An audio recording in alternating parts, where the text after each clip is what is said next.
Happy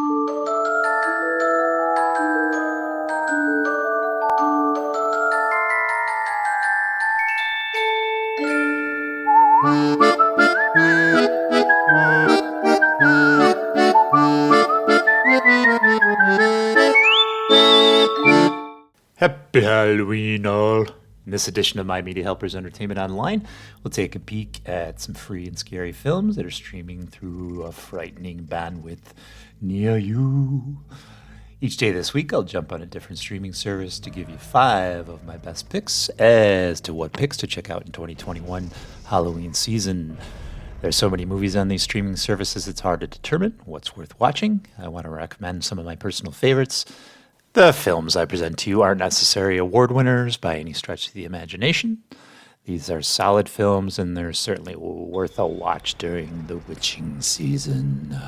This time out, we're going to check the vastness of YouTube for 5 special Halloween movies I highly recommend. Halloween is a 1978 American independent slasher film directed and scored by the great John Carpenter, co-written with producer Deborah Hill and starring Donald Pleasant and Jamie Lee Curtis in her film debut. The plot tells about a mental patient who was committed to a sanitarium for murdering his babysitting teenage sister on Halloween night when he was 6 years old.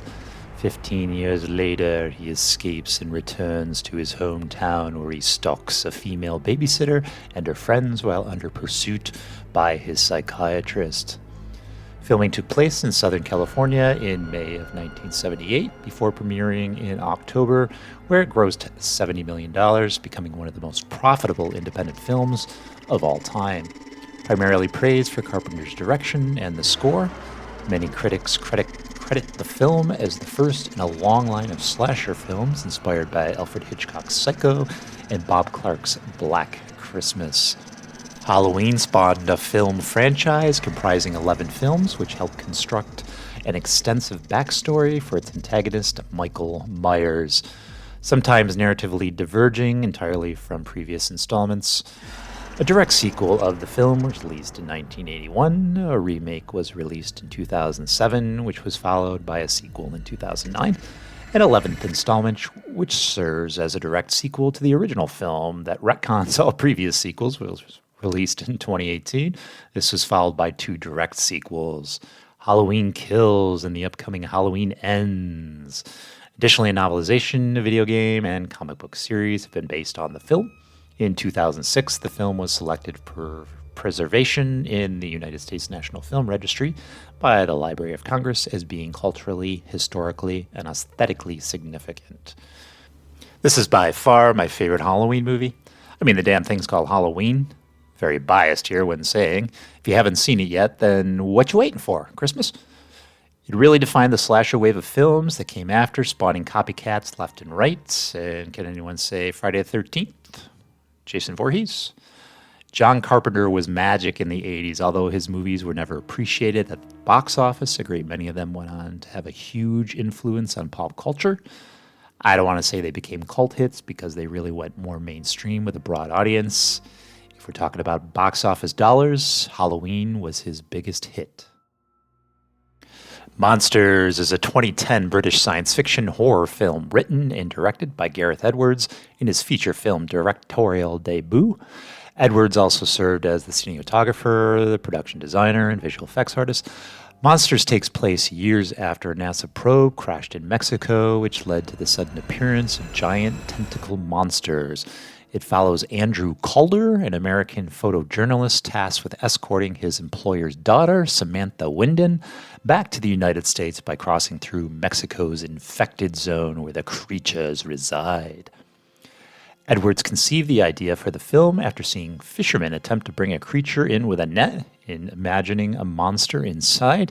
He pitched the idea to Vertigo Films, who suggested he watch In Search of a Midnight Kiss, a low-budget film starring McNary. Edwards cast McNary and Abel in the lead roles. Principal photography lasted 3 weeks and had a production crew of 6 people.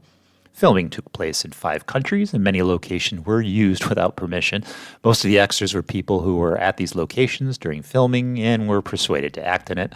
All of their dialogue was improvised, and Edwards provided outlines of the primary plot points. Monsters premiered at South by Southwest on March 13th of 2010. Hours later, Magnet Releasing acquired the rights to distribute it in North America. It had a limited release there beginning on October 29th of 2010, followed by a theatrical release in the United Kingdom on December 3rd of 2010. The film received generally positive reviews and was a box office success, grossing in the U.S. $4.2 million against a budget of less than $500,000. Wow. Monsters: Dark Continent, a sequel, was released in the U.K. on May 1st, 2015. Never did see that one. This movie could have been a major disaster. I guess you can say that about any movie, but in the manner it was shot and the amount of time to shoot it, amazing how good this film actually was. I knew all this about the movie before I'd ever even seen it. I wasn't expecting much. I was expecting one of those stupid found footage disasters. Sorry, several will hate me, but The Blair Witch Project and Paranormal Activity were both terrible. But that's my opinion, of course, and I'm getting off subject there. The film is several light years away from those two crap fests. I guess you could make the argument that this is a more sci-fi than it is horror. I believe it fits in both categories, and the film is called Monsters, after all. With a title like that, how can it not be a Halloween film? The Mist is a 2007 American science fiction horror film based on the 1980 book The Mist by Stephen King. The film was written and directed by Frank Darabont. Darabont had been interested in adapting The Mist for the big screen since the 1980s. The film features an ensemble cast. The director revised the ending of the film to be darker than the book's ending, a change to which King was open to. Darabont also sought unique creature designs to differentiate them from his creatures in past films. Although a monster movie, the central theme explores what ordinary people are driven to do under extraordinary circumstances. The plot revolves around members of a small town of Bridgeton, Maine, who after a severe thunderstorm causes the power to go out the night before. All the central characters interact with each other in a supermarket, who they all went there to pick up supplies. While they struggle to survive, an unnatural mist envelopes the town and conceals vicious Lovecraftian monsters as extreme tensions rise among the survivors. Filming for The Mist began in Shreveport, Louisiana in February of 2007. The film was commercially released in the United States and Canada on November 21st of 2007. Performed well at the box office and received generally positive reviews. Darabont has since revealed that he had always had in mind to shoot The Mist in black and white, a decision inspired by such films as Night of the Living Dead and the pre-color work of Ray Harryhausen. While the film's cinematic release was in color, the director has described the black and white print as his preferred version. The Mist was one of those movies I knew nothing about. I can't even remember if I rented it or if it was on cable. I think it was on cable. I only knew Thomas Jane and enjoyed him from the 2004 Punisher. So that was enough for me to take a look. It was extremely well fleshed out. The characters were well fleshed out, and it was a really good cast. And the ending you never see coming, or at least I didn't. It's pretty shocking, surprising. You let me know what you think down in the comments. But for this Halloween season, for a creature feature, I recommend The Mist. The Stand. No, not that crappy 2020 miniseries with Whoopi Goldberger. I'm talking about the 1994 version. I was debating to put this on here because the version you can find on YouTube is not in the original broadcast aspect ratio, and the picture is stretched out. If you can find it for rent, I would consider that, but consider this video is about free streaming. We will point you to YouTube. The Stand, alternatively known as Stephen King's The Stand, is a 1994 American television post-apocalyptic horror miniseries based on the 1978 novel of the same name by Stephen King. King also wrote the teleplay and has a minor role in the series. It was directed by Mick Garris, who previously directed the King adaptation Sleepwalkers. To satisfy expectations from King fans and King himself, The Stand is mostly faithful adaptation to the original book, with only minor changes to material that would otherwise have not met broadcast standards and practices in order to keep ABC happy. The Stand includes a cast of more than 125 speaking roles and features Gary Sinise, Miguel Ferrer, Rob Lowe, Ossie Davis, Ruby Dee, Jamie Sheridan, Laura Giacomo, I know who she is, I just can't pronounce her name. Molly Ringwald, Corin Nemec, Adam Stork, Ray Walston, Ed Harris, and Matt Frewer. The miniseries was shot in several locations and on 225 sets. Each episode was given a $6 million budget. So to reduce costs, the miniseries was shot in 16mm film. The Stand originally aired on ABC from May 8th to May 12th of 1994. Reviews were positive, and the miniseries was nominated for 6 Primetime Emmy Awards, winning 2 for its makeup and sound mixing. It was a huge undertaking to get that story condensed even into miniseries form. Some of the effects look very dated. It was made for television after all, and it was the 90s. The ending, in my opinion, is kind of anticlimactic, but the reason to watch is the characters and performances. This was right around the release of Forrest Gump, and I had no idea who Gary Sinise was. And Rob Lowe, I thought, disappeared into obscurity. It was good to see him in something. The cast was perfect. I love this series and have seen it many times over the years. If you can handle the aspect ratio on YouTube with the link that's provided, then give it a watch this Halloween. And I just want to jump back in because after the initial recording of my synopsis of The Stand, I did find a better version on YouTube, so I'm going to be throwing that down in the description in the links. So check that one out. The aspect ratio is perfect and the picture is perfect. House on Haunted Hill. This is the 1999 remake, so when you see the original trailer from the Vincent Price film in the beginning, the movie will start immediately after. Then there's some behind-the-scenes stuff after the initial movie. House on Haunted Hill is a 1999 American supernatural horror film directed by William Malone. The plot follows a group of strangers who are invited to a party at an abandoned insane asylum where they are offered $1 million each by an amusement park mogul if they're able to survive the night.